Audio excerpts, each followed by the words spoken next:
Mary and her family are joined by their closest friends and colleagues for George's funeral. But one Cooper family member is missing from the event, making the young Sheldon final more heartbreaking. Undoubtedly the Big Bang Theory universe's most emotional offering, the young Sheldon final had the challenging task of dealing with the aftermath of George's fatal heart attack.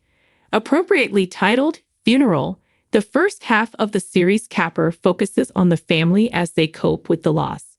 George's service also doubles as a way to bring back as many familiar faces to young Sheldon before it wraps up.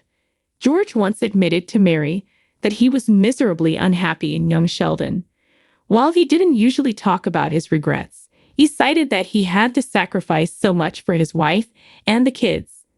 His life revolved around providing for them and making sure that they grew up properly. This was around the time that issues in their marriage were piling up, allowing George to develop a borderline inappropriate friendship with Brenda Sparks. Subsequently, Mary got too close to Pastor Rob.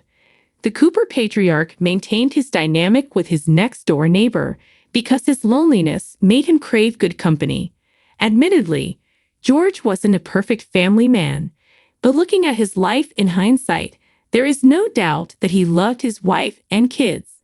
While he had his mistakes and trouble connecting to all of them, it's worth noting that Mary and the children could have also done a better job with their respective relationships with him.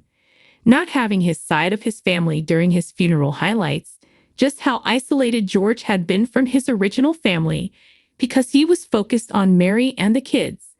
At the very least, his wife had Mima nearby for personal support. George's personal life in young Sheldon wasn't always focused on. His experiences being a football coach at Medford High School were highlighted during the show's earliest years. But as Sheldon and Georgie both moved on from the academic institution, George's stories were mostly about how he fit in with the rest of the Coopers. That all changed, however, in young Sheldon's season 7, when he was finally getting lucky breaks. Not long before his unexpected death, he was offered his dream job to join the coaching staff at Rice. Surprisingly, everyone was supportive of this move for him, even Mima.